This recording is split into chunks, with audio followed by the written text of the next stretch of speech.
नमस्कार दोस्तों, स्वागत है आप सभी का एक बार फिर हमारी चैनल पर। दोस्तों, अगर आप अपनी लाइफ में कुछ नया सीखना चाहते हो तो चैनल को अभी सब्सक्राइब करें। तो चलिए सुनते हैं गुरुजी से वो क्या कहते हैं। घड़ी को भूलकर भी इस दिशा में ना लगाएं, इससे फैलती है घर में नकारात्मकता। इसी के साथ हम जानेंगे दोस्तों कि आपको कैलेंडर कहां पर नहीं लगाना है, क्या गलती आपको नहीं करनी है, और साथ ही मैं आपको बताऊंगा कि अगर आपके घर में वास्तु दोष है तो कैसे आप जान सकते हैं और क्या उपाय कर सकते हैं जिससे कि वास्तु दोष दूर हो और आपके जीवन से परेशानियां खत्म हो जाएं। तो पूरी जानकारी के लिए इस वीडियो को अंत तक जरूर देखिएगा। दोस्तों, हम सभी के घर में घड़ी का प्रयोग किया जाता है। घड़ी जो बीते समय और आने वाले समय के बारे में हमें सूचित करती है। अगर हमारे जीवन पर सबसे ज्यादा किसी का प्रभाव पड़ता है तो वह है समय। हर किसी का समय एक जैसा नहीं होता। अच्छे और बुरे समय सभी के जीवन में आते रहते हैं। समय चक्र का चलना कायम ही रहता है। समय किसी के लिए नहीं रुकता। लेकिन अगर हम आपसे कहें कि आप अपने समय को अच्छा बनाने के लिए कुछ उपाय कर सकते हैं तो आपको यह सुन के कैसा लगेगा? जी हाँ, हम बात कर रहे हैं घर में लगी घड़ी की, जिसे हम रोज निहारते हैं। पर कभी ये नहीं सोचा होगा कि ये घड़ी हमारा समय बदलने में और अच्छा समय लाने में मदद कर सकती है। दोस्तों, हम कई बार जीवन में छोटी छोटी चीजों को नजरअंदाज कर देते हैं, लेकिन वहीं कुछ चीजें हमारे भाग्य पर अच्छा बुरा प्रभाव डालती है। की ही तरह घर में और भी कुछ चीजें हैं जो आपके वास्तु दोष का कारण बनती है और आपकी परेशानी की वजह बनती है। तो आइए पहले जान ले, क्या आपको अपने घर में वास्तु दोष के बारे में कैसे पता लगता है और किस तरह से आप बड़ी ही आसानी से इसे ठीक कर सकते हैं। दोस्तों, वास्तु शास्त्र के अनुसार किसी भी घर में वास्तु दोष होने से सुख, शांति और पारिवारिक उन्नति में बाधा पैदा होती है के कारण पनपने वाली नेगेटिव ऊर्जा से व्यक्ति के भाग्य पर बुरा प्रभाव पड़ता है।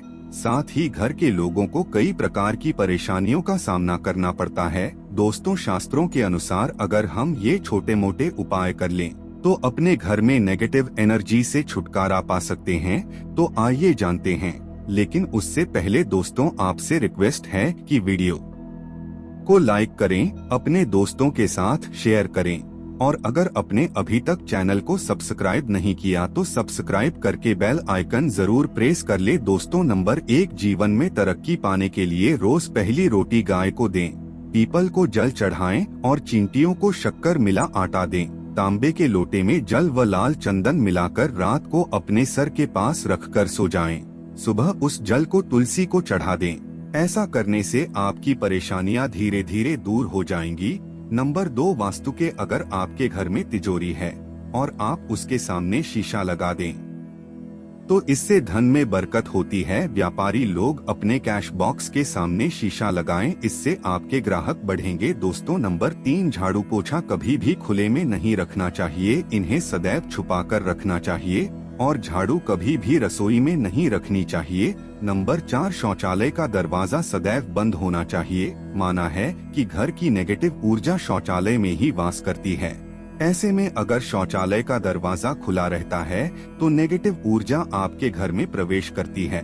नंबर 5, घर में सुख शांति के लिए कपूर को घी में डुबाकर सुबह शाम जलाना चाहिए। इससे घर में वास्तु दोष भी कम होता है और रह रहे सदस्यों के जीवन की परेशानियां दूर होती है। दोस्तों, नंबर 6, दुर्घटना से बचने के लिए शाम को हनुमान चालीसा के बाद कपूर जरूर जलाना चाहिए। नंबर, घर में जिस जगह वास्तु दोष हो वहां कपूर की 2 टिकियां रखें, खत्म हो जाने के बाद वहां दोबारा इसे रखें। नंबर 8, सूर्य अस्त के बाद कभी भी किसी को दूध, दही या प्याज नहीं देना चाहिए, ये भाग्य में बाधक भी बन सकता है। नंबर 9, घर के मुख्य द्वार पर कूड़ादान कभी भी ना रखें। नंबर 10, घर में टूटा हुआ शीशा कभी भी नहीं होना चाहिए। नंबर 11, अच्छे भाग्य के लिए सुबह नहाते समय पानी में थोड़ा सा कपूर का तेल मिलाएं। शनिवार को चमेली का तेल भी मिला सकते हैं। नंबर 12, लक्ष्मी की कृपा पाने के लिए रोज रात को रसोई अच्छी तरह से साफ करके चांदी की कटोरी में कपूर और लौंग जलाएं।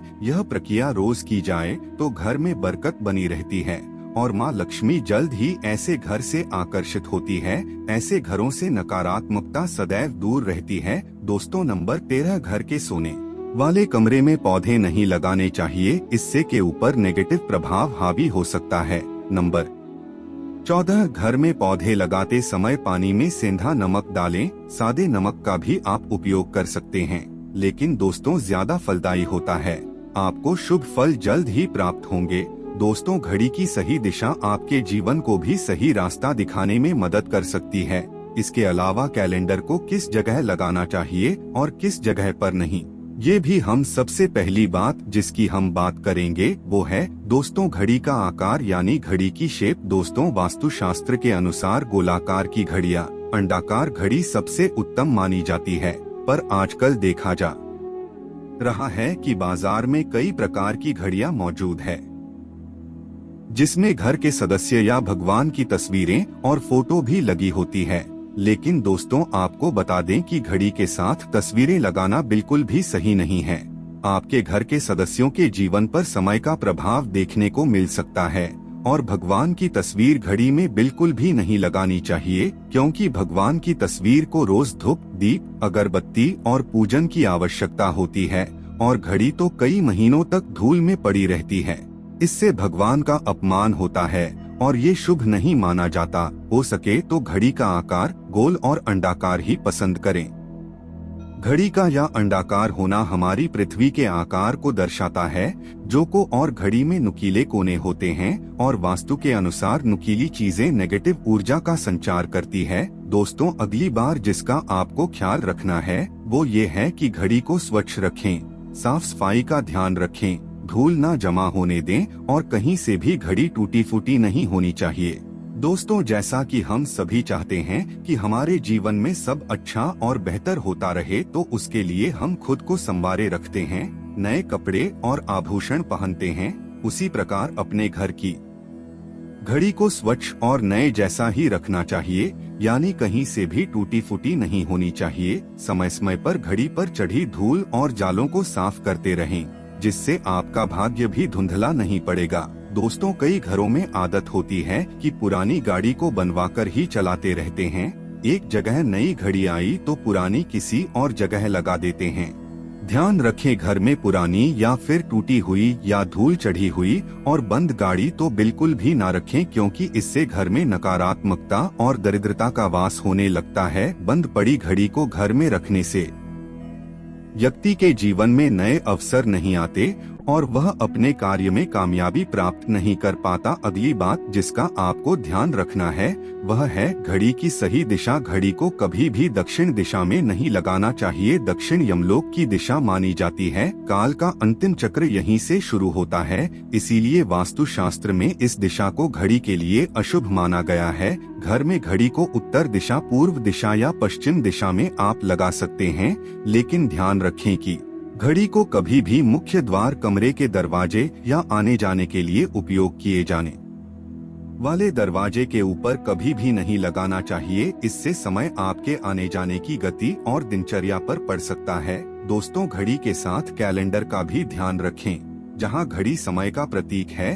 तो वहीं कैलेंडर उससे जुड़ी तारीखों का लेखा जोखा बताता है। कैलेंडर को पूर्वी और उत्तरी दिशा की दीवार पर कभी भी नहीं लगाना चाहिए, ये इससे वास्तु दोष उत्पन्न होता है। और कृपया करके अपने घरों में नए कैलेंडर के साथ पुराना कैलेंडर कभी भी ना लगाएं।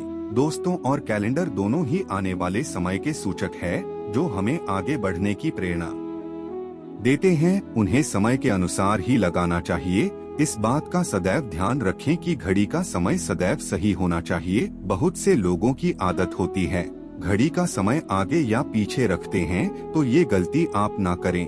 समय सदैव सही रखें, इससे आपको कभी भी समय का कालचक्र और दुष्ट परिणाम प्राप्त नहीं होता। ये छोटा सा आप जरूर करके देखिए। दोस्तों, छोटी छोटी बातें हैं जिनका आपको ध्यान रखना है। दोस्तों, रखी हुई घड़ी और पुराना कैलेंडर आपके भाग्य को भी रुकावटों से भर देता है। इसीलिए वक्त के साथ आगे बढ़ते रहने के लिए घड़ी और कैलेंडर को बदलते रहिए। और कैलेंडर को कभी भी अपने सोने के कमरे में ना लगाएं, ना ही इसे कभी मुख्य द्वार पर टांगे। ये शुभ नहीं माना जाता। पुरानी घड़ी किसी दान में देना शुभ माना जाता है। इससे आपके जीवन से बुरा समय निकल जाता है। इसीलिए अगर आपके घर में कोई पुरानी घड़ी है जो टूटी फूटी ना हो और खराब ना हो तो वो आप किसी जरूरतमंद को दान में जरूर दें। आशा है कि आज की इस प्रस्तुति में बताई गई जानकारी आपको अच्छे से समझ आ गई होगी। दोस्तों, अगर आपको ये जानकारी अच्छी लगी तो वीडियो को लाइक और चैनल को सब्सक्राइब करना ना भूलें। फिर मिलते हैं कुछ नई जानकारी के साथ।